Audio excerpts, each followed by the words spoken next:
and today I'm going to be going over um, your basic maneuvers, takeoff, landings, but also we're going to go out to a practice area and we're going to be doing slow flight, stalls, maybe some steep turns. Uh, we're going to do an emergency procedure. I'm probably going to attempt to do a ground reference maneuver. It's really hard to do it when you only have one screen, but we'll see what we can do. And then if we can do that, then what I'll do is I'll come back and do those touch and goes, those takeoff and landings. And there's specifically two takeoff and landings that I'm going to be going over. And one of them is the short field landing, meaning you have a short runway. And then the other one is a soft field landing, meaning you don't have a paved runway. It could be grass, it could be gravel, it could be dirt. So we'll go out, we'll do those maneuvers, and basically you should be able to do every maneuver within an hour. And so hopefully, if you guys are flight training, you can take this into consideration and realize that, okay, I can do everything that's asked of me by my flight instructor inside of an hour, so I don't have to spend an hour doing one of these.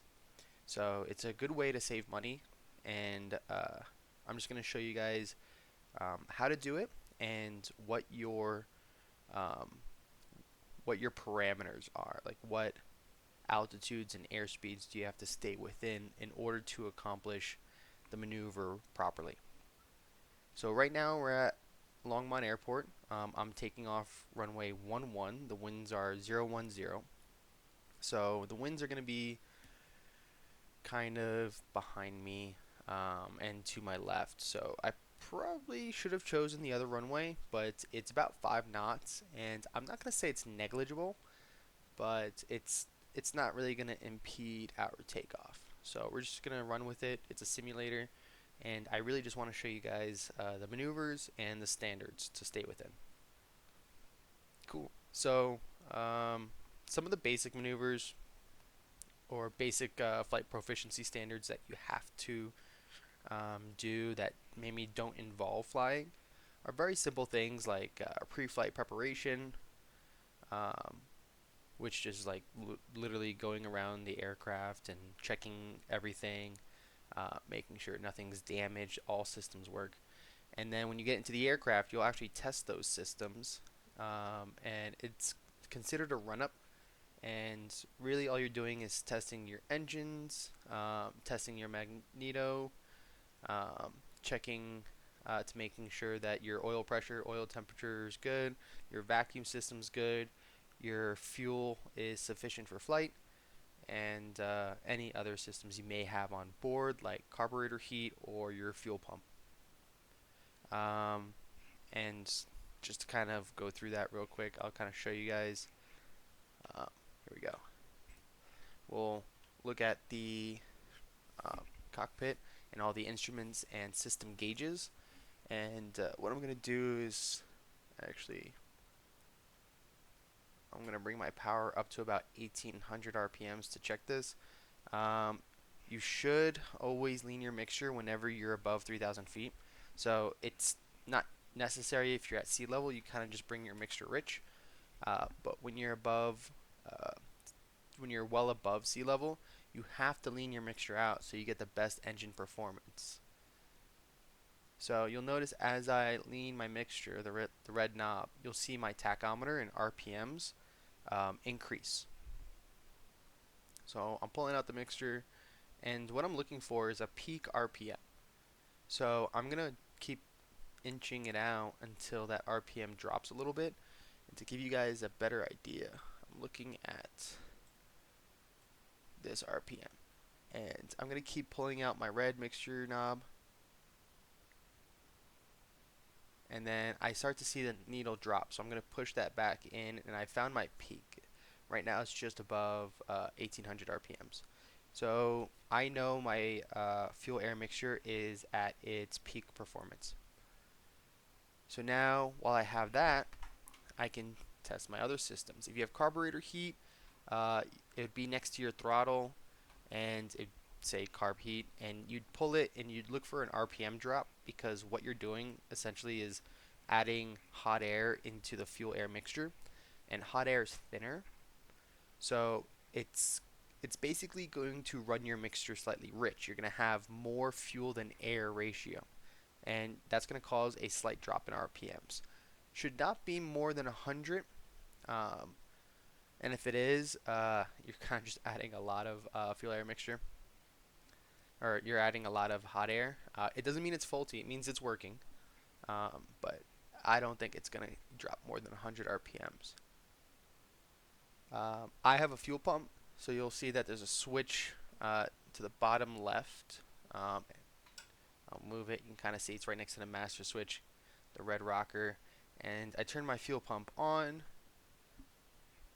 It's really hard to tell if it's actually working. You'll see typically a jump in fuel flow. And if I turn it off, sometimes you'll see a drop in fuel flow. But as long as the fuel is still flowing, your engine is still running, then yes, your engine-driven fuel pump definitely works, and we can assume that your electric-driven fuel pump, which is controlled by this switch, also works. Another thing to check is your alternator. Your alternator is what charges your battery, so you always want to make sure that that's operating properly. If you look at your ammeter gauge, which is right above the master switch, it's labeled amp. You can see that the needle is slightly above 0 means the alternator is charging the battery. If it's below 0, that means the battery is depleting and not being charged enough. Typically, you want this at 0. So I can test that my alternator is working by turning it off. You'll see the ammeter drop to like negative, and then you turn it back on, and you see the ammeter jump up above 0, and now it's charging whatever electricity was depleted from the battery. So my ammeter works, which is my alternator. My alternator works. So that's good. We're not going to run out of electricity mid-flight. And then next to that, you'll see that there's a vacuum pump. And that vacuum pump controls the attitude indicator and the heading indicator. They're basically gyros that spin using airflow created by a engine-driven vacuum pump. So when the engine runs, the pump runs. It's kind of similar to the engine-driven fuel pump. These two instruments in the middle, the top middle and the bottom middle, we can rely on them because the vacuum pump is in the green. And that's all you have to check. There's no way to turn it on or off. It's just engine driven, so when the engine runs, it runs. And we can actually see that if we increase RPMs, that needle will increase, and if we drop RPMs, that vacuum pressure will decrease. So it's completely reliant on the engine. Cool. And then one more system we're going to test is the magnetos. The magnetos are basically spinning magnets that power the spark plugs. So you want to make sure that those work and they're not faulty. How you can check is by turning the key from both, where it is positioned right now, to left or right. And we're going to check both. But if I turn it to the left, you're going to see a drop in RPMs. So I want you guys to focus on that. If I turn the key to the left, we're going to see about 100, no more than 150 RPM drop, and kind of that's what we're seeing right now. So I'm going to turn it back to both, and we also see that RPM rise. So I turned off about half the spark plugs, and we saw a drop in RPM, as we should. But when we turned it back, we see that we got that RPM back, meaning the left magneto is running as it should. If I do the same thing to the right, whoop, I turned it off. Let's bring it back to both. I turned it off. You saw the entire RPM drop? Okay. So we're at 1800 RPMs. I'm going to turn it to the right magneto, and we're going to see the same drop. You don't want to see more than 150 RPM drop, because that means that magneto is not firing as it should. It's just faulty. It could be dirty, have some carbon deposits around it. So it just means it needs to be cleaned, or maybe it's an actually faulty magneto, or there's just the spark plugs. So we'll turn it back to both. We'll see that RPM rise. So we know both our magnetos are operating properly, and we can rely on all of our spark plugs to to operate throughout the flight. Okay, cool. I don't know why my navs or strobes are on. Lights, I'm just going to keep my beacon and landing on. That's kind of all we need in the daytime.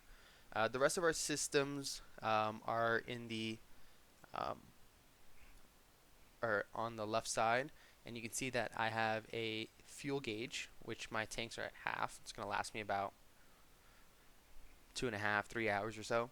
And then I have my another engine gauge. I have exhaust gas temperature, which is going to tell me how hot am I burning, and my fuel flow, which tells me how many gallons per hour am I burning.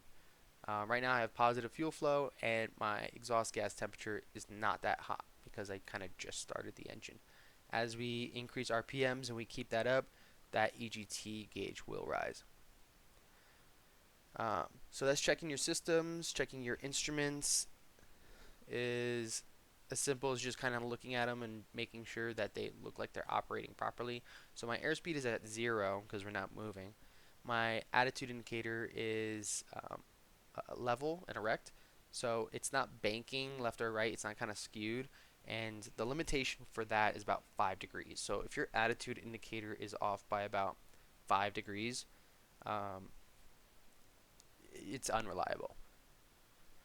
The altimeter is set to the proper elevation when I set the reported altimeter setting 3035. So Longmont is at 5,055 feet, and that's what's indicated. So my altimeter is set. My vertical speed indicator is at 0. If it's not at 0, whatever it is at, we're just going to constitute it as 0. So we'll do math in the air. It's not really a required instrument. It's helpful to understand whether you have a steady rate of climb and a good or poor climb performance, also a steady rate of descent. My heading indicator in the middle is facing the proper heading, and I can compare it to my magnetic compass right here on the top of the dashboard. So I'm heading about magnetic 115 for runway 11, so that looks appropriate. And what I can do is also turn my heading bug to that heading so I can maintain it on departure. Another use for the heading bug is setting the wind, so you always know which way your wind is coming from and how to correct for it. So it just takes a glance to understand where your wind is. Right now the wind is slightly behind us and to the left at 5 knots at 010. But we're not going to worry about that too much. My turn coordinator is operating properly. It's level. There's no red flag, and the ball will appear to move freely because it's in a free fluid. So we just want to make sure that we keep that ball in the center by using the rudders properly and staying coordinated. So my instruments look good. If I look to my right, my GPS, I have my communication frequency in as well as the ATIS. And on the bottom here where it says 1200, my transponder is squawking VFR. 1200 is a code saying that I am flying under visual flight rules. And it is reporting my altitude because it says alt, and it gives my altitude of roughly 5,100 feet. So it's reporting properly. And the last thing we're going to look at is configuration. I have 10 degrees flaps in for takeoff, and my trim is set for takeoff. So my aircraft is good, and also my fuel selector valve is on both, and my fuel shutoff valve is in, meaning fuel's flowing. So everything's set. That's your pre-flight preparation, making sure that you know how to do that before every flight. And we're ready to take off. Another basic maneuver is taxiing. Yes, you need to know how to taxi. And right now we're on the runway, so we're gonna kind of mosey past that. And then we're gonna kind of just move on to a normal takeoff. We're gonna just kind of take out those flaps. Actually, we're gonna do a normal takeoff, and we're gonna go out to the practice area. And actually, let's do a short field takeoff. And when we go to the practice area, we'll do those other maneuvers that you need to do in order to solo an aircraft and be certified. So without further ado, we're just going to set our power to full. We will release the parking brake. We're going to try and maintain center line. I do not have rudders. I got to invest in them, but so far this aircraft is going to keep center line for now. So the airspeed indicator is alive. My engine instruments are in the green. My oil pressure is green. My oil temperature is green, right? We're going to reach 55 knots. We're going to rotate. And we're going to climb at 65 knots.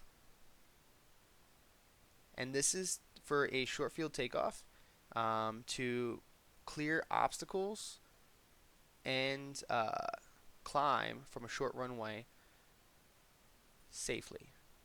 So cool, we are above 50 feet, 65 knots, no more runway remaining, clear of obstacles. We're going to pick up those flaps, and then we're going to accelerate to 75 knots.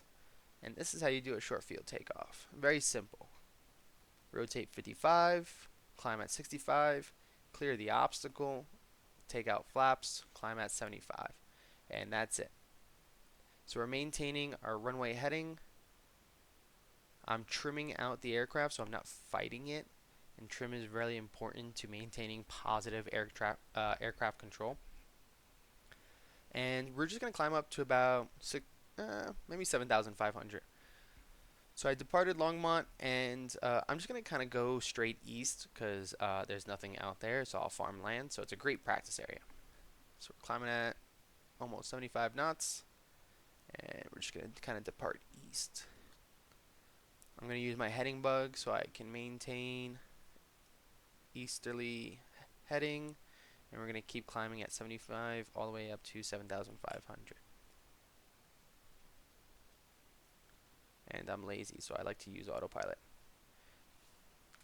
Don't always recommend it, but hey, autopilot's super helpful in this game so that I can talk to you guys, explain what I'm doing, and let the plane fly as it should.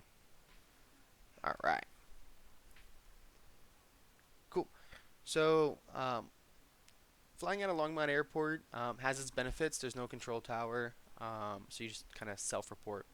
But also, if you go out east, there's plenty of altitude and ground to fly around without disturbing a lot of residential folks. So we're going to go up to 7,500. You can see on my GPS that I'm crossing a green line.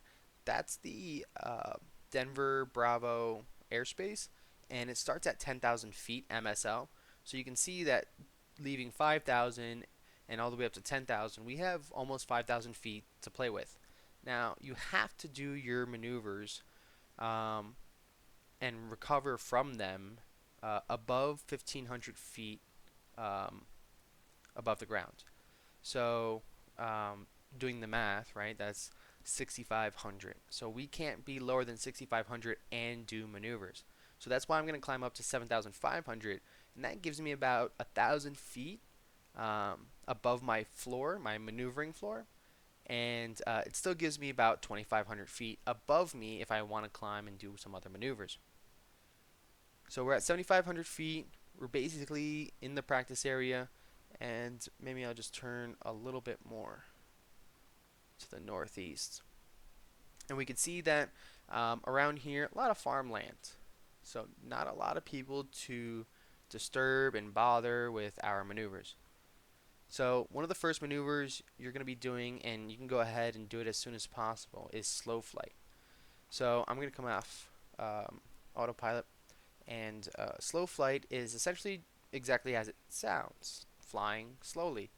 How slow? About 50 knots, right? The lowest possible airspeed before you sound the stall warning horn. The way the FAA specifies it is that it's where any further increase in pitch or any further reduction in power will lead to a stall or the stall horn. Really vague way to specify it, but essentially we're just going to kind of shoot for about 50 knots, and we're going to keep it around there.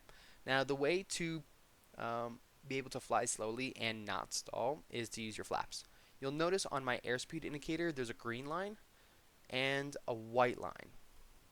So the green line says this is my safe maneuvering speed, right? Without flaps. With the white line is the maneuvering speed with flaps. So you can see that when we add flaps, we can actually fly more slowly. So that's the point of using flaps. It increases lift and allows you to lower your stall speed. Whereas if we didn't have flaps, we'd stall at about 48. And if we did have flaps, we would stall at about 39. Cool. So kind of coming back to that. Now, so the way to set up is almost like kind of setting up for a landing, except you don't want to start a descent. So we're just going to kind of reduce our power. I'm going to come off autopilot. We're just going to kind of reduce our power to about I like 1800 RPMs. We're at 17. I'm not going to be too strict about it. And I'm going to slowly start reducing back pressure in order to maintain altitude. Now, as I do this, I do want to add flaps. So if I'm below 110 knots, I'm going to add 10 degrees flaps. If I'm below 85 knots, I'm going to go ahead and add 20 degrees flaps. And I'm going to add 30 degrees flaps.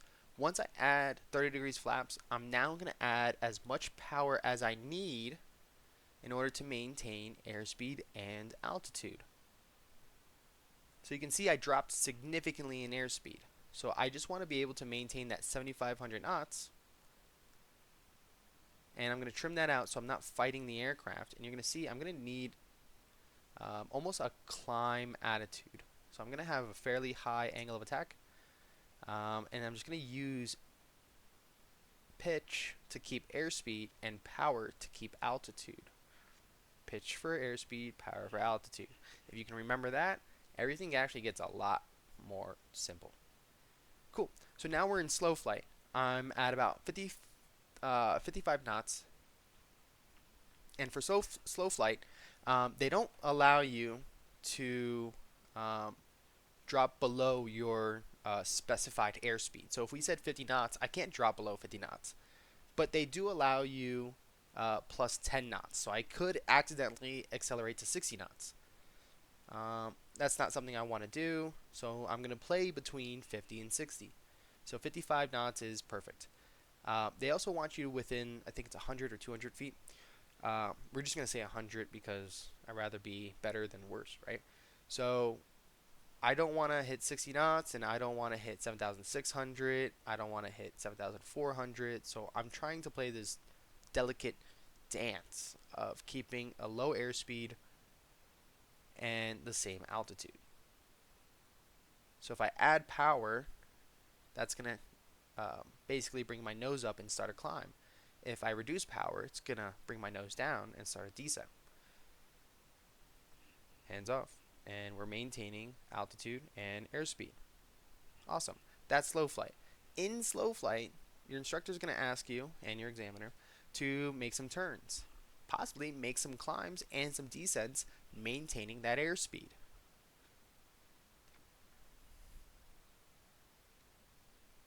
So we're making some turns, and you'll notice I'm doing a very gentle turn. You don't want to turn too steeply, because as you increase bank, you increase stall speed. So we may stall at a higher indicated speed. So there's a 90-degree turn. Maybe I'll go back. And then if I wanted to do a climb at this airspeed, it's possible. All I got to do is add my remaining thrust. So I'll increase RPMs. You'll see that nose come up by itself. And I'm just going to control the nose in order to control the airspeed. Now I'm producing a climb. And you can see that the altimeter is going up. And I'm just using my pitch to keep that 50 knots of airspeed. So here we go. I've already gained about 100 feet. And if I wanted to do the same on a descent, I'm just going to reduce that power. And I'm going to use my pitch to keep that 50 knots.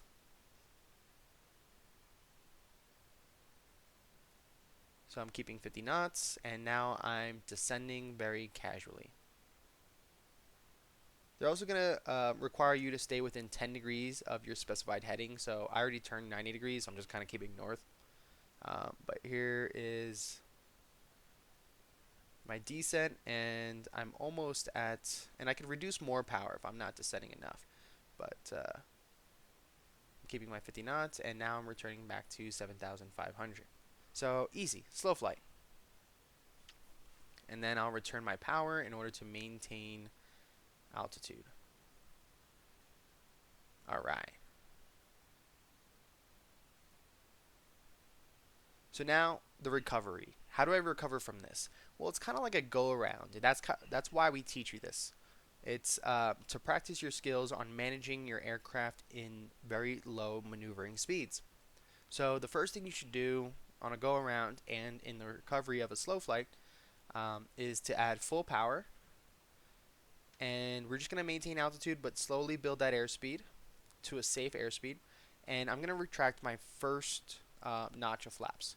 So we're going to go from 30 to 20 degrees of flaps, making sure that you don't climb. And then you can see my airspeed's building. Now that I'm at 65 knots, I'm at a safe speed to retract to 10 degrees of flaps. So I'm going to retract 10 degrees of flaps, and now I'm building up airspeed even more, and I can go ahead and retract that last degree of flaps because I'm at a safe airspeed. I kind of went up 100 feet. And now we have our cruising speed. We're in cruise configuration, and now I can reduce that power and come back to a normal cruise configuration. And that's how we get out of slow flight. Alright, now the second maneuver you're going to be doing is stalls. And there's two types of stalls. There's your power on and your power off. And I'm just turning just so I stay in the local area. And the first stall we're going to do is the power off stall. So it's stalling without power, with your power off. Now we're not going to turn off the engine. We're just going to reduce the power. And it's going to be the same configuration as slow flight. So we're going to reduce our power. Let's go back towards the west. So we're going to reduce our power to 1800 RPMs, and we're going to start adding our flaps. So below 110 knots, we're going to add 10 degrees flaps. And here you can initiate a descent. It's not necessary, but this is a stall on a simulated stall on approach. So we're simulating approach configuration, right? Landing configuration. So I'm just going to keep 7,500. We had 10 degrees flaps. I'm going to go ahead and add 20 because we're below 85 knots. And then I'm going to add that final 30 degrees flaps. And now what we're going to do is actually stall the aircraft. Now the physics in here may not be perfect. Typically a stall is just going to bring the nose down, and you want to maintain coordination. Whatever happens, I'm just going to recover. But now that we have our full configuration, we're in low airspeed, I'm going to bring my power all the way to idle, and I'm going to hold my nose up to maintain that altitude. And you'll see that I have to keep bringing my nose higher and higher to maintain that airspeed. The stall warning will go off, and I just kind of keep holding it, and there's my stall. I'm going to go full power, add rudder correction, and bring that nose up and slowly retract my flaps. I'm going to take out 10 degrees. I'm going to try and produce a climb. I have a positive rate of climb. I'm going to go back to my heading. I'm going to take out that 20 degrees of flaps to 10. Alright, I still have a positive rate of climb. We are clear of obstacle, and I'm going to take out my last notch of flaps to 0 degrees, and we're going to climb all the way back up to 7,500 at 75 knots. And that's a power off stall. All you're trying to do is simulate a stall on approach. Don't have to do the most. Now the nose will come down by itself, so there's no reason to like pitch the yoke forward. So just kind of like relax the yoke and add that full power and start taking out your flaps. And try to enter a climb as soon as possible. Now the only standard in that is just maintaining positive control and smooth inputs and returning to proper configuration. So now I'm just going to kind of turn to the south, and we're going to do the next stall. The next stall is the power on stall. This is a simulated stall on takeoff or climb out, meaning you have full throttle and you don't have flaps, but you stalled because you exceeded your critical angle of attack. That means you pitched up too high.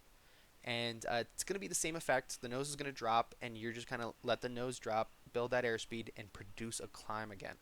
So all I have to do is add full power, start a climb, but this aircraft is going to stall at around 18 to 20 degrees nose up, or degrees angle of attack. So all I have to do is slowly bring my nose up, kind of toes to the horizon, right?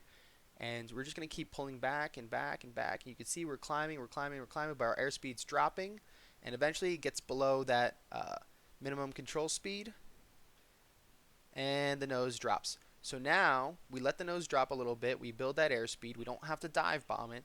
But now I'm at 65 knots, full throttle, and I'm going to produce a climb. And now we're climbing 65 knots, and we're safe. That's it. We did a power on stall and recovered just by using pitch. We didn't have to do too much. There were no flaps. We kept the throttle full, and now we're at 8,000 feet. So I'll just kind of maintain this.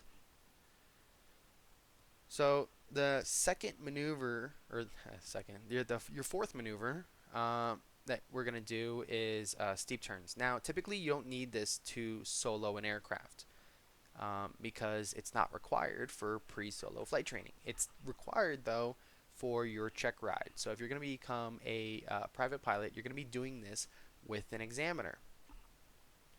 So I'm just going to, try and maintain 8,000 feet. I'm going to configure the aircraft real quick, level it out, trim it out, and you want to do this at about 90 knots. 90 to 95 knots is your maneuvering speed. And so your maneuvering speed is just the speed at which to safely maneuver and add full deflection of controls without damaging the aircraft. So we're about 90, almost 95 knots, and a steep turn is just a 360-degree turn at 45 degrees. So I'm gonna actually move a little bit to the east, and we're gonna use the eastern heading bug as a way to know that I've done a 360-degree turn.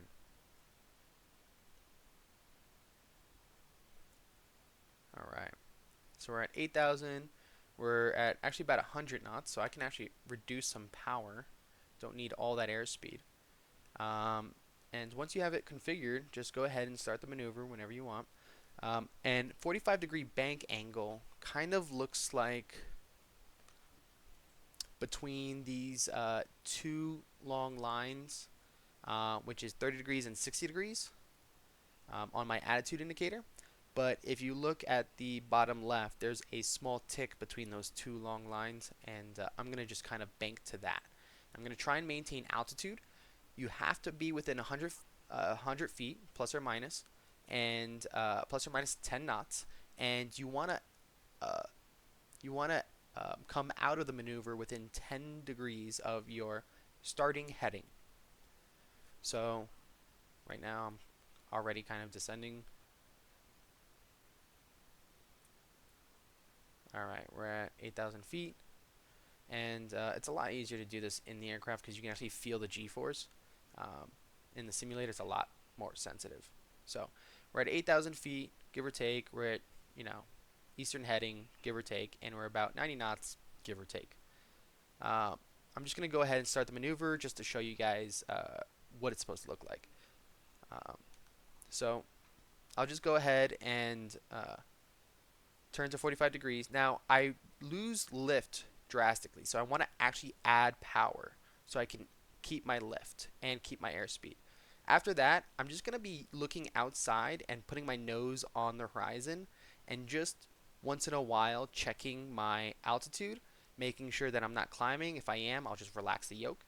And I'm not descending either, so I can add back pressure. And I'm doing this delicate balance of maintaining my airspeed, my altitude, and my bank angle, which is about plus or minus 5 degrees. And here's my easterly heading. I'll roll out slightly early so I don't overshoot, and then I'll reduce my power that I added so that I'm not ballooning. There we go. Small climb. and I'm at about 100 knots, so I only went up about 10 knots, which is still kind of within standards. So there I am, back at east, same altitude, and more or less same airspeed. Okay, that was the left turn. Now let's try the right turn. It's the same thing, except some people are better with their left or their right. So I bank to 45. I add a little bit of power. I'm going to add a little back pressure because I'm losing lift on the bank. And what I don't want to do is lose airspeed. So careful on how much back pressure you actually add, because you will lose airspeed on that back pressure. So here you go, we got 45 degrees. My altitude is everywhere, so you gotta kind of get a good feel for it. And here's my easterly heading. So I'll roll out a little bit early. Alright, I'm at 95 knots, 50 feet from my original altitude. I'll reduce my power so I don't balloon so much, and we're back at east. So there's our steep turn. You do that maneuver within those standards, done. Moving on to the next. So we did slow flight, we did stalls, we did steep turns, and the next thing we're going to do is an emergency procedure. The most common is your engine out. So if you lose your engine, what do you do? And it may seem daunting, but it's actually fairly easy. First thing we're going to do is simulate the engine failure just by reducing the power to idle. So I'm going to go ahead and pull my power, simulated engine failure. Oh no, what do I do? Well, best thing to do is maintain an airspeed that's going to keep you in the air for the longest. For a Cessna, it's 65 knots, and we're just going to kind of make sure that we slowly get to 65 while managing our energy. Next thing I'm going to do is I'm going to look for a place to land. Colorado's pretty easy. You can land in any farm field and it's safe. I wouldn't necessarily recommend like roads because they come with power lines, signs, cars, bridges, all that fun stuff. So I'm just going to look for a field, and right now I can float it pretty far, so I'm going to stay straight ahead, and I see plenty of fields to land in. So I'm about 65 knots, and now that I have my airspeed and my place to land, I can run through my checklist. So I already lost 500 feet, no worries. We're just going to go run through the checklist. First thing I want to check is my fuel selector valve. This little guy should be on both. If it's not, I might have ran a tank dry. So that's on both. Oops. Kind of looked away, stalling the aircraft. If you guys saw that, I kind of hit the trim like really hard. Okay, lost another 300 feet. No worries. Cool. The next thing I want to do is make sure that my mixture is fully rich, because maybe I leaned it too much and it's not getting enough fuel. So fuel starvation. The next thing I'm going to do is look at my carb heat if I have a carb heat, or turn on my fuel pump if I have a fuel pump. So I'll go ahead and turn on my fuel pump, and sometimes that's the issue, right? So maybe the power came back, maybe it didn't. If it didn't, then I'll just kind of turn the key to both, start the engine, and then maybe that gave me my power. So if it didn't, then we're committed to landing, and what I want to do is start shutting everything off. So I'm going to put any flaps that I need in, and I'm going to make my call out, and I'm going to use my transponder to put in a code like 7500. I still have 1,500 feet to go, and I still got places to land. So I'm going to choose a field slightly to my right, and we're going to continue. Typically in flight training, you're not going to descend below 500 feet or even 1,000. So once you kind of run through the entire checklist, you're just going to go ahead. Your instructor is just going to give you back your power. So congratulations, you got your engine back. And what do you do next? You go home, right? Not quite. We're still in the training, right? So now the next thing to do is your ground reference maneuver. So you do want to be 1,000 feet above the ground, and I have a lot of trim in. You do want to be 1,000 feet above the ground for these maneuvers, because you're referencing the ground, and you need to look at the ground in order to reference it, right?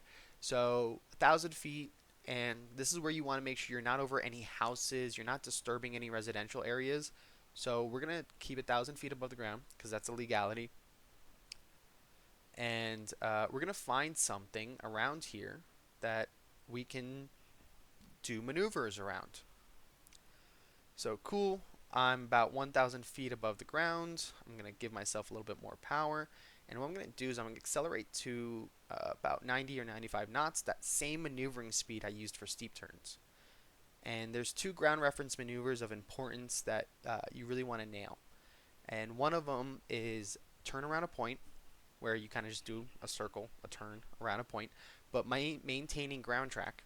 And the other one is S turns, where you find a really straight road and you do 180-degree turns while maintaining track around that road. And the goal of that is to um, do a perfect 180-degree turn at the same airspeed, altitude, so it shows that you can keep ground track, correcting for wind, but also manage your airspeed and your altitude at the same time. So what we're going to do is we're going to look out here. I'm going to look for something to turn around. Simple. And it could be anything. I highly suggest, like, maybe not a house, but like a group of trees. Um, I don't know. I'll find something. But the easiest way to do this is to make sure your aircraft is completely trimmed out. You can see that I'm maintaining about 100 knots and I'm maintaining 6,000 feet. So I'm just going to find something and turn around it. The goal is to keep it under your wing. So that's it. I have a reference point and I'm going to turn around it. So I'll turn to the left because this gives me the most view, because if I try to turn around my right, I don't really have much to use.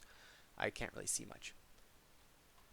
So here we go. I'm configured and I just gotta find something to turn around. And I would kind of pick something about halfway up your strut at least. Anything closer, you can be turning very steeply.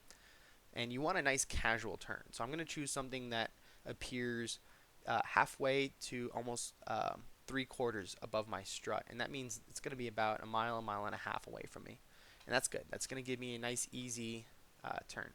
So whatever's coming up, maybe this little circle dirt patch I'll use. So basically what I'm going to do is just use my bank angle to keep a ground track and use wind correction. So um, whenever it comes into view, I'll start the maneuver, and typically you want to start this in the wind. You have to stay within 100 feet, plus or minus, so try not to, I think I'm at 5.9 right now, so that's already low. But um, go ahead and start the maneuver. Here's my thing. I'm basically going to put my wing on it, and then I'm going to see how I'm tracking it. Now, if the object appears to be moving behind me, typically you want to steepen that bank angle. And this is, I already knew this was hard on a sim. um, so if I were to increase that bank angle, it kind of came out of view, right? But when I come back to it, it's coming into view. Apologies, this is actually much harder on a simulator than you think. And so it's on my wing. Okay, there we go. And now, if I try to keep that on my wing, as it... Am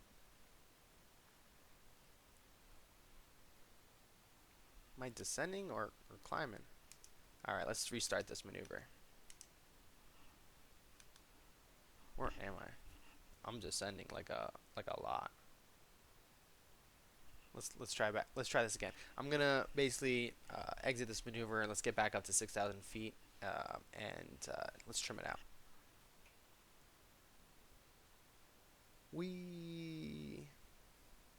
Okay, good. 6,000 feet, 90 knots.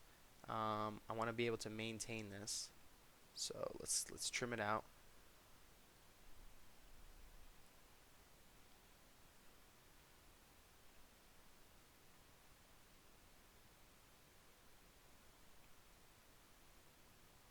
Let's go west a little bit. Let's go back towards our home airport so we stay local.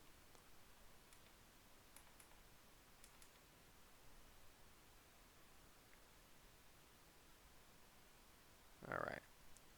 And it looks like I have too much power, so let's see. I'm going to choose about 2300 RPMs or so. That should work out. All right. Doing about 100 feet per minute descent. Maybe it's leveling out. The real key to this is making sure that you have this all trimmed out. And you really only should be using about 10 to 20 degrees of bank. It shouldn't be a lot of bank. Okay, looks like I'm maintaining altitude. Let's see. This trim is super sensitive.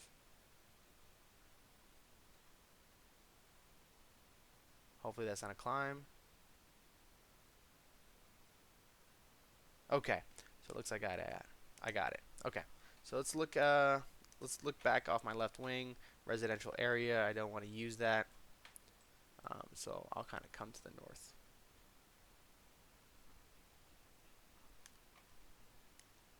All right. What can I do? Circles around. It could really be anything. It could be like this little lake that's in front of me. Lakes are good because they're really large, and if you actually end up um, kind of moving away from it, it's still very easy to kind of keep it around your wing.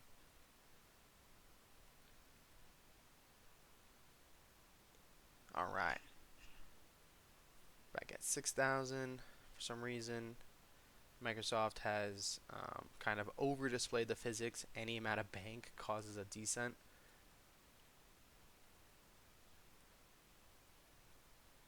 And it's really hard to kind of feel that bit of physics.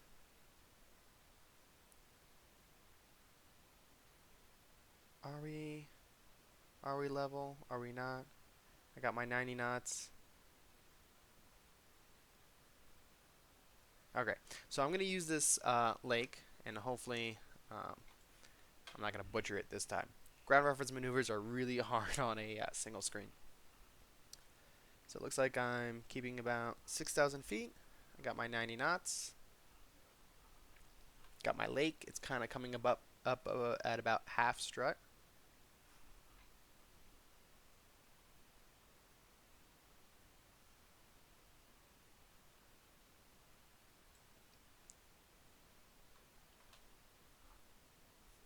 I'm already climbing. All right, there's my lake. Super easy ground reference point. Then once I'm wings abeam, I'll add about 10 degrees of bank, maybe 15.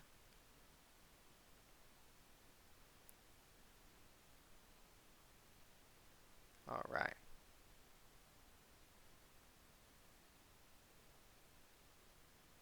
And this shouldn't afford you too much loss of lift. Typically, you lose lift beyond 30 degrees, but hey, Microsoft. And I just want to keep the lake in view. So now I have my bank angle. It's about 20 degrees. I'm maintaining more or less 90, 95 knots, and I'm rotating around a point.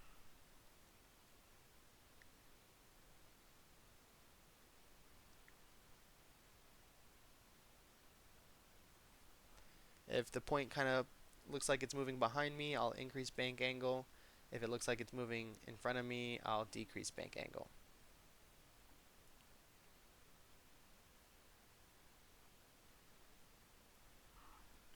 And that's it. You just really want to keep your point in view. I'm at 15 degrees bank angle, and as the wind kind of pushes me away from the point, I'll increase bank angle. And I'm not really adding any back pressure. Really, the trim should have done it all, because I shouldn't be losing lift. And that's a turnaround of point. You'll just kind of do a 360-degree turn. That's really it. And just keep it. You keep your altitude. You keep your airspeed.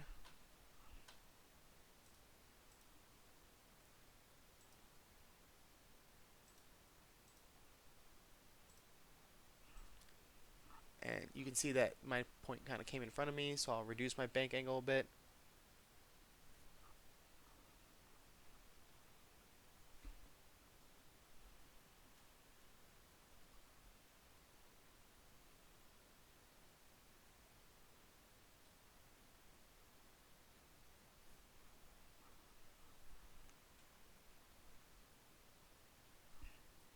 It should be this boring.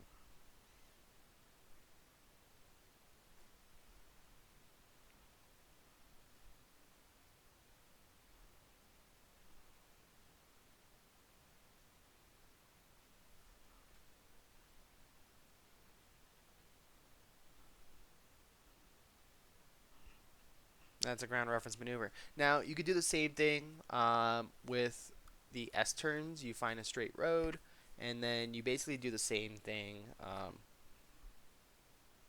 with the point, right? You put your wing on it, and you try to keep a 180-degree turn before you cross the road, or really by the time you cross the road, and then you do it on in both directions, left turn and right turn. Cool. So I'm gonna go ahead and skip the S turns. I'll come back and do it again for the sake of time. What we're gonna do is head back to the airport from which we came, and right now I have no idea where I am. I don't know where Longmont is. All I know is it's towards the mountains. And so what I can do is I can climb up a bit, get to about 1,500 feet above the ground, and I can start to navigate back.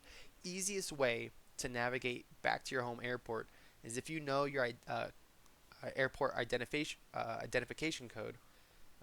You just kind of plug that into your GPS. So I can, on my GPS, press the direct or scroll to the nearest airport.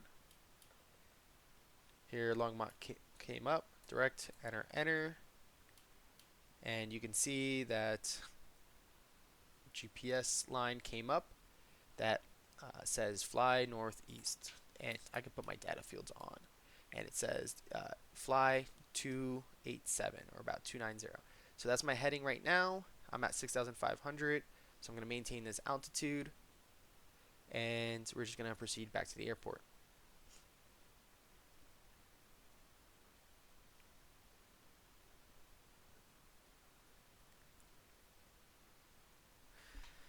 Okay, I probably don't need full throttle, but hey, just to get us there more quickly, right? Now, when I get back to the airport, I'm going to do two landings. I'm going to do a short field and a soft field.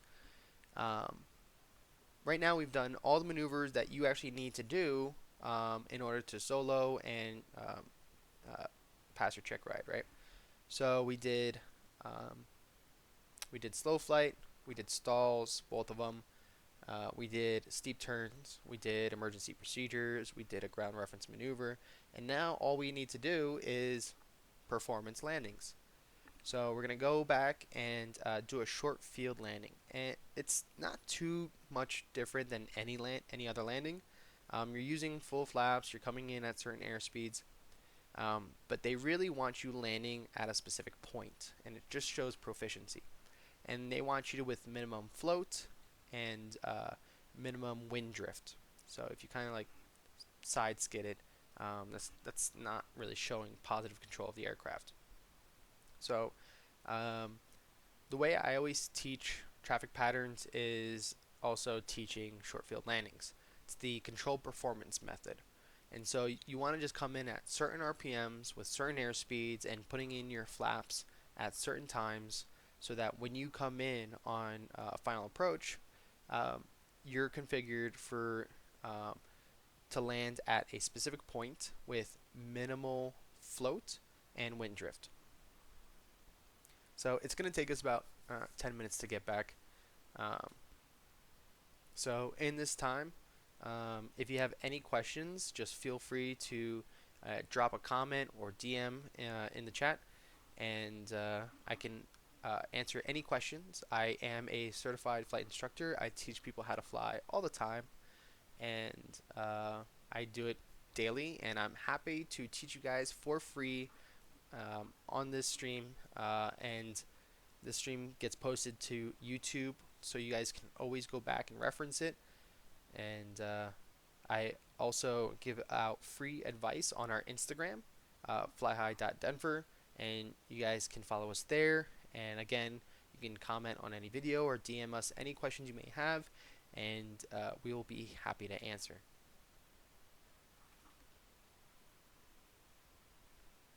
So you can see that all of this took about an hour, and if we didn't move out as far from the airport, we'd be back already and ready to do two more landings, which is going to take a total of 10 minutes, right? So our total flight time probably won't add up to more than 1.5 if you count startup, taxi, run up, all that fun jazz, and of course on our way back. Now we're kind of just hanging out. So here we can just kind of enjoy the view. This is Colorado. Um, if you know anything about Colorado, it's mostly farmland, which is fun. And then you have some of these, pop-up neighborhoods, huge developments. They all look the same, to me at least. And yeah, in the summer it looks beautiful. It's super green. Right now I'm just doing live weather of earlier today, and so with the winter, the vegetation kind of dies off. The farmland, the crops are already brought in, so it doesn't look much to look at. But I think this is a great place to learn to fly because you will have to learn how to fly in winds. There's never a day without winds, right? And you have to learn density, altitude, and how to constantly configure your aircraft and meet performance.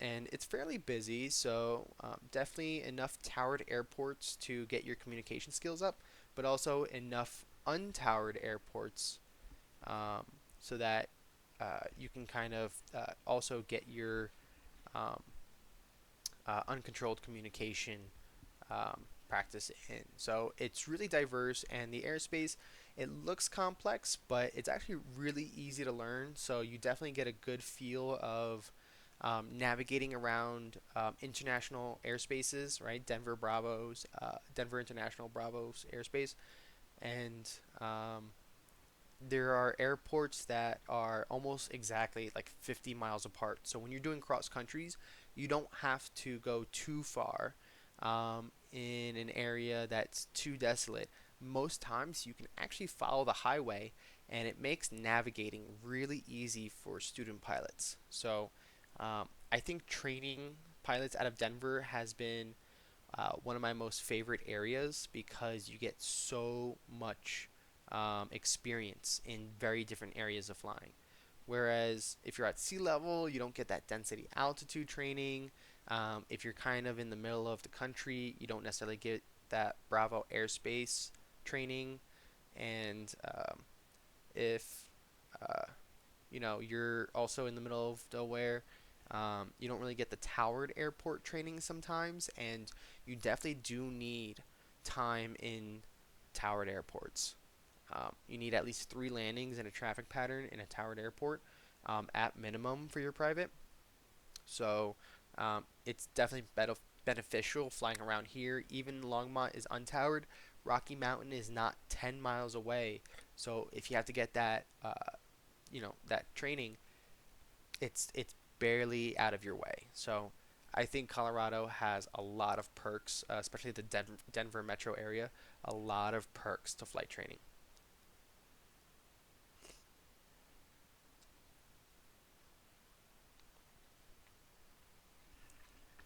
All right.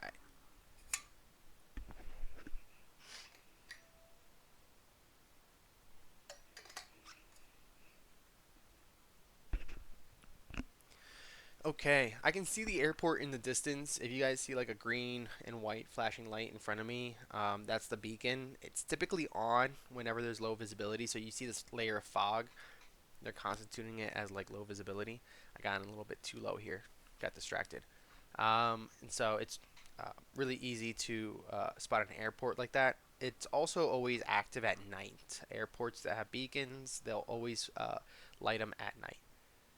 So as I approach Longmont, I definitely want to talk to Longmont. It's untowered, but I want to talk to anybody that's there, letting them know my intentions. I'm going to be landing on runway 11, And so I'm going to enter the traffic pattern. I don't have to report, but it's always a good idea to report. And you report 10 miles out, and then every interval of 5, 3, and entering, and then each leg.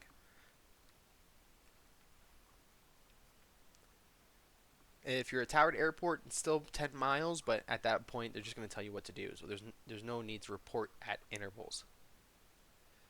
Um, Good way to set up for the traffic pattern for runway 11 at Longmont.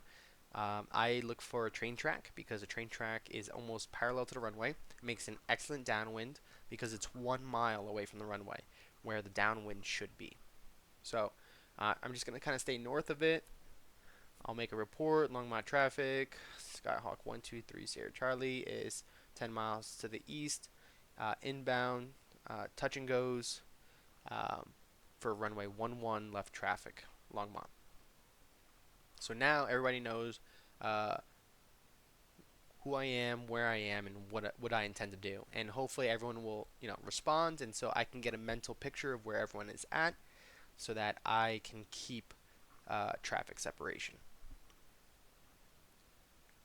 So we can see the runway. I'm gonna kind of gauge what's about a mile out. So I'm not going straight to the runway. I'm going to where I am guessing is the downwind, and you can kind of see the train track that I'm talking about. So I'm gonna intercept that train track and just fly that, and that's gonna be my downwind.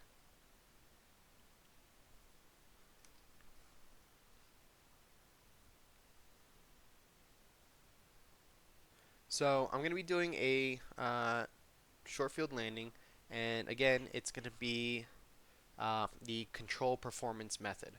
So essentially, I have specific RPMs and airspeeds that I'm trying to reach so that I'm the most set up. It stays systematic, and I'm not fumbling trying to remember the checklist or anything. And I'm going to try and land um, at a specific point. There's not a lot of markers on this runway. There is a runway aiming point marker. However, I don't know if Longmont actually put it. So I'm going to try something that I wouldn't necessarily suggest, but just for the sake of demonstration, I'm going to try and land right on the threshold. That's really short, but the standard here is that I cannot be um, any amount of feet, like 0 feet short of my landing point, but I also get 200 feet beyond my landing point, and that's the standard. Also the standard is your airspeed, your approach speed has to be 1.3 VSO, and my VSO is like 40, and 1.3 is like 48. That's really slow. So honestly, I'm just gonna come in at 65 and rotate at 60, and that's the airspeed I'm gonna choose.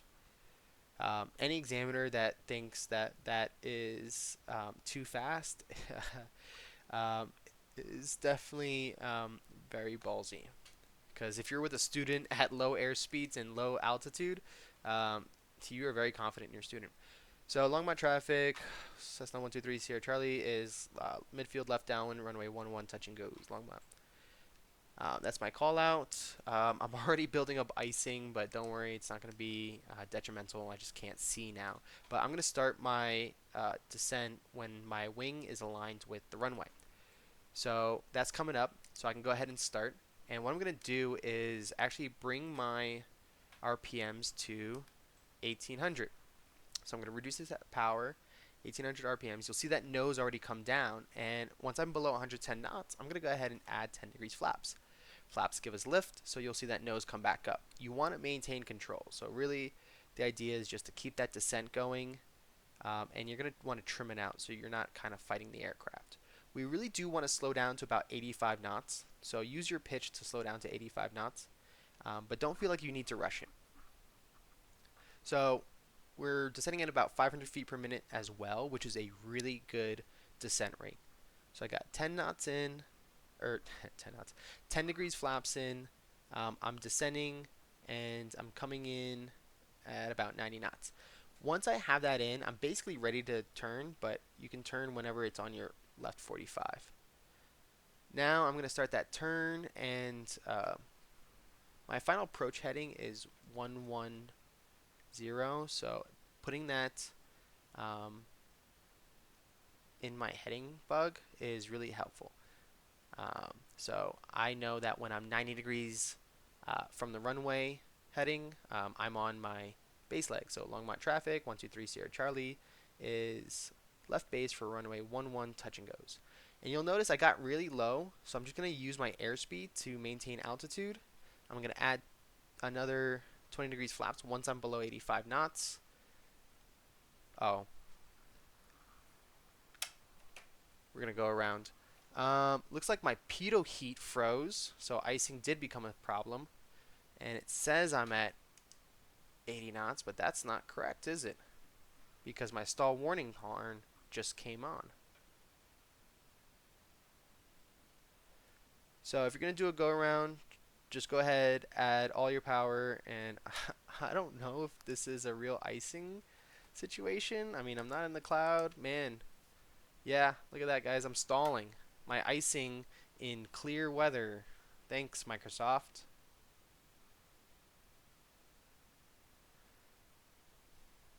There's no way.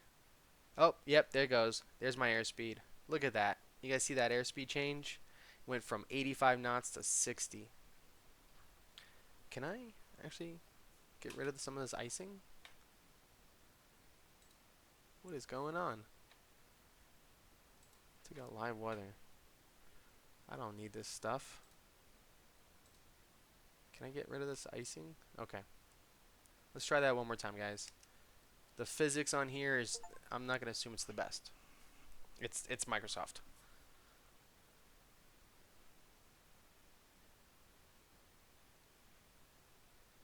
Alright, let's pick up our flaps. Let's go over the runway and let's set up again. I want you guys to get a good idea about this control performance method. I also have another video on YouTube that goes over the traffic pattern, and I use the same method, and it's going to result in a short field landing procedure. Am I really keeping 60 knots? What is this? This physics doesn't seem right. So that was interesting. I built up ice on the wings without entering a cloud. Thanks, Microsoft. Okay, so let's climb up a bit. I'm at 700 feet. We're just going to go ahead and do an early crosswind. For some reason, I'm still losing airspeed. Do I still have icing? Oof. What's my temperature? 60 degrees. Okay. Anyways, 65 knots. I'm at pattern altitude 6,500. I'm going to keep turning and enter the downwind.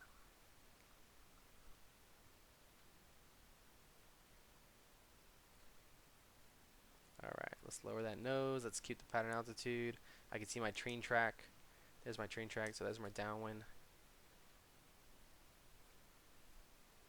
Keep my throttle full for a second because it looks like I can't even build airspeed. I have no idea.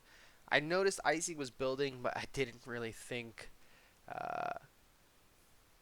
it was really building up because I never flew into a cloud. But whatever. Physics. This is what happens when you program physics. Okay. So we're back at pattern altitude. I'm at 90 knots. Let's see where I'm at. I'm at midfield. Okay, starting this up again. Appreciate your patience. Alright, let's do this. So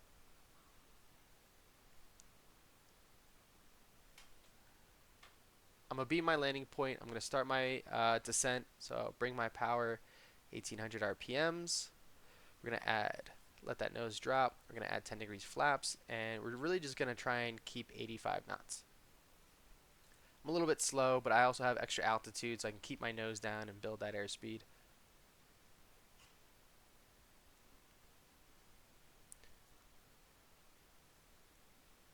Good, 500 feet per minute descent.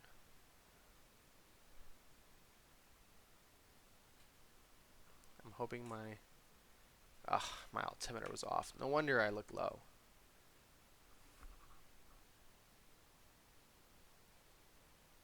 That's what happens when you change the weather mid-flight, right? Don't play God, guys.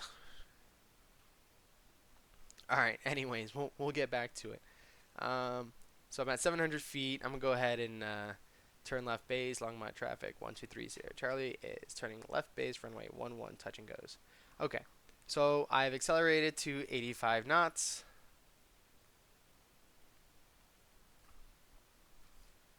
I'm 800 feet above the ground, and typically this is a good point to be turning on base. Let's get back to our 1800 RPMs. Let's get back to that descent. There's my 90 degree on the heading bug. I'll add my 20 degrees flaps because now I am at and below 85 knots. We'll keep that nose down, and then we'll go ahead and turn to our final approach course, which is 110. So now I want to slow down to 75 knots. So really my goal is to incrementally slow down. I kind of overshot. I'm already having problems with, traffic patterns, whatever, weather, fun stuff.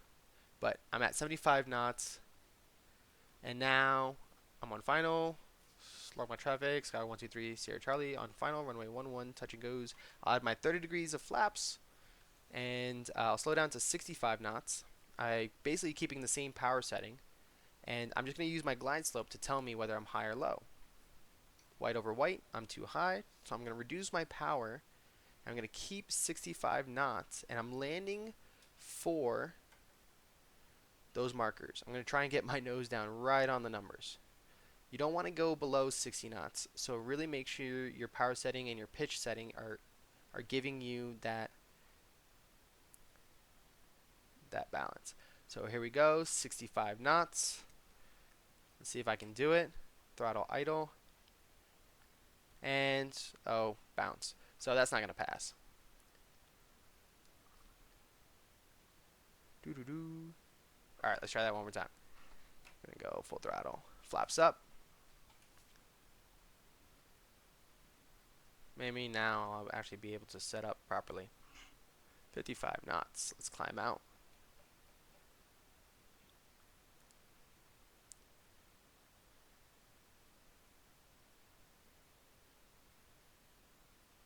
Alright, climbing at 65.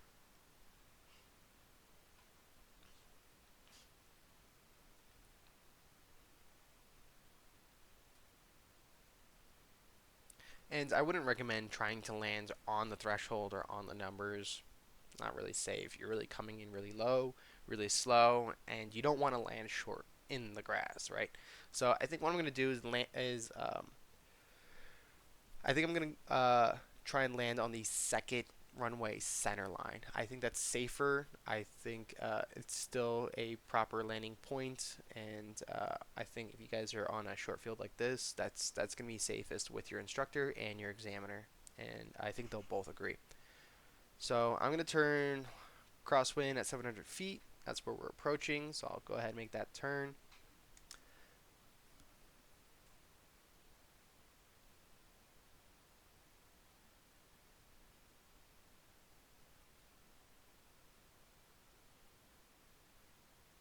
I'm already on low fuel.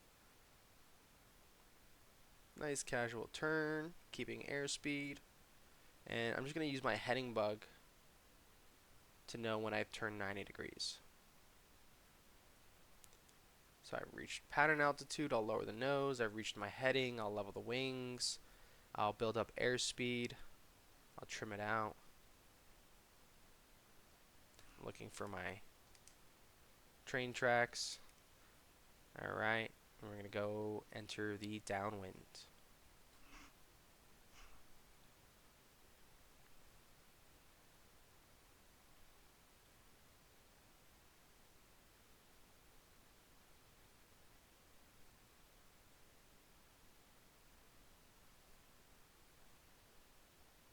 Alright, I overshot last time, so I'm going to give myself a little extra room by adding a wind correction angle. So I'm going to point my nose slightly more north to give myself a longer base leg. I'm going to reduce my power. Don't need to full throttle it every time, so we'll reduce our power a little bit. Okay. Attempt number 3. Thank you, Microsoft. It's kind of one of those things where like developers they just give up somewhere in between. All right, midfield, approaching our landing point.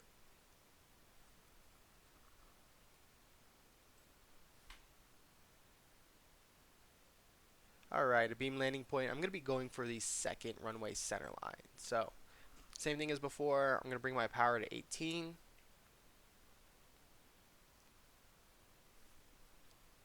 Wherever that is.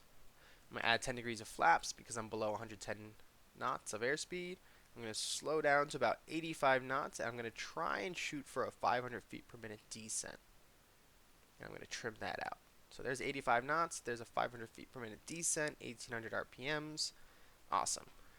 I look behind me, my landing point's on my rear 45, so I'm going to go ahead and turn left base.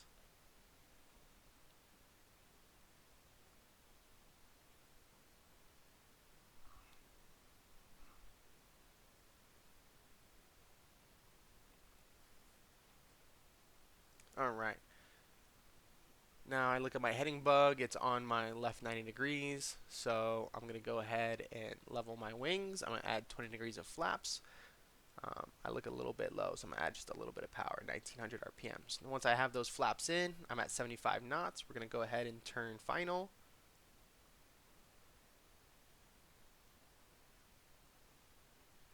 Alright, there's my final. I see red over white. I am on the glide slope. Alright, 400 feet above the ground, good. So now I'm going to level my wings. I'm going to add my 30 degrees of flaps, and I'm going to land, I'm going to aim for the second runway center line. That's going to be my point. So if I go 2 center lines beyond that, that's 200 feet, and that's not what we want. So I'm at 65 knots, I'm at 1800 RPMs, I'm at almost a 500 feet per minute descent.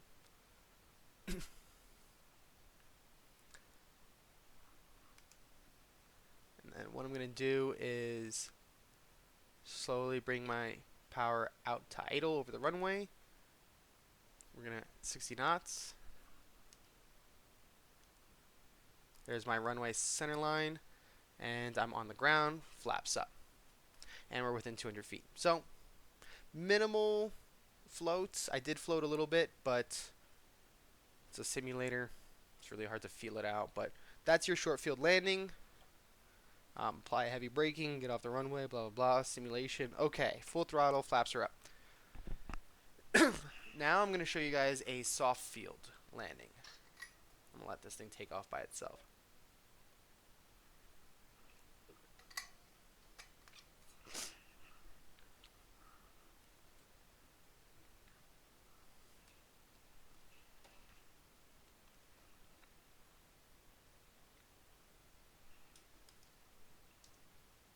Alright, so now we're just going to kind of come back, do the traffic pattern again, and I can kind of shorten it. But the point of a soft field landing is to land on a soft field, anything other than a hard paved runway.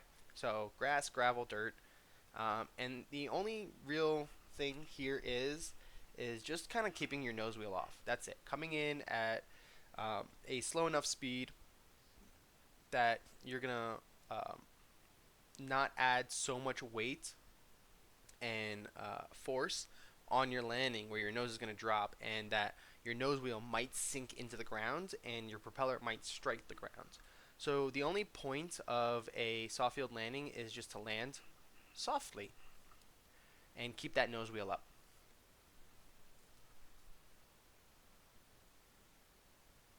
So we're going to come around, doing the crosswind leg, climbing at 65, coming to pattern altitude, looking for my train track. There it is, right? That's my downwind leg.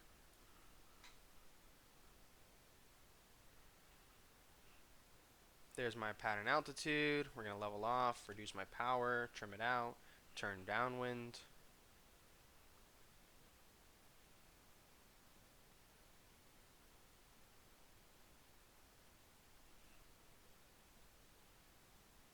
There's my downwind.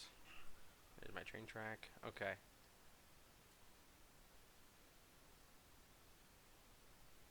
One thing I have noticed is that my heading indicator is a little bit off. It processes. It's natural for a heading indicator to do that. If you want to correct it, just go wings level, reference your compass, and you can see that I'm really doing about 295 right now. So what I can do is change that card to about 295. And now you can see my heading bug is on my tail, so now I'm doing an appropriate heading. And again, I'm going to kind of keep a little bit of wind correction and make sure that I have more room to extend my base leg so that I don't overshoot the runway.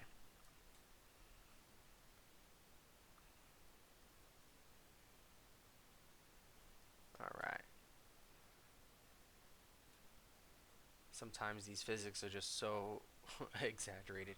So what I like to do with the soft field landing is try not to change it up. You don't want to learn more things. Just keep the same control performance method. So we're coming in, beam landing point. I bring my power to about 1800 RPMs. I add my 10 degrees flaps below 110 knots. I wait for that to kind of settle and configure itself. I got my 500 feet per minute descent. I got my 85 knots. And if I look back, my landing point is almost on my rear 45. So I don't want to cut my final short. I'll just kind of keep descending a little bit. All right, cool. So now we're going to turn left base, and we're going to do all the same stuff we were doing before. No reason to overcomplicate anything.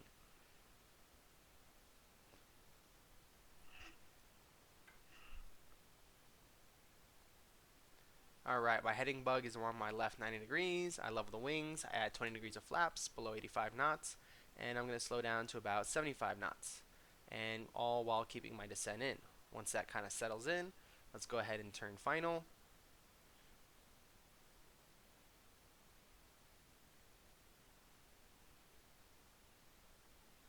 Alright, there's my final. I'm a little bit high, so all I'm going to do is reduce power. Keeping 75 knots. I'll level my wings. I'll add 30 degrees flaps. I'm still a bit high, so I'm going to continue to reduce power. Now I'm at 65 knots. I'm going to use my pitch to maintain that airspeed. Add just a little bit more power so I'm not sinking so steeply. And again, the only thing to do is keep that nose wheel off the ground.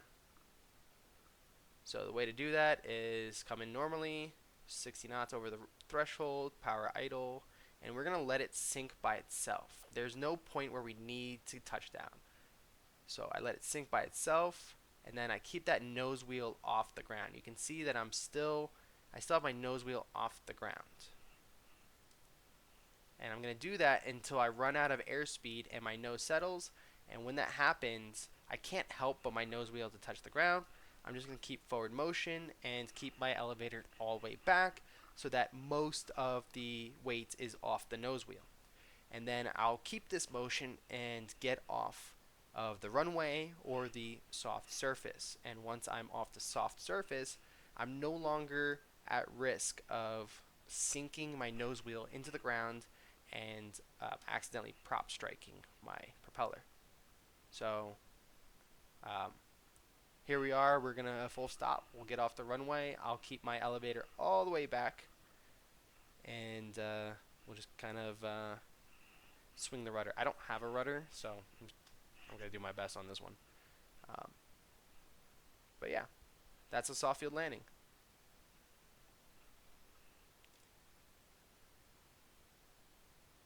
And we'll come off the runway.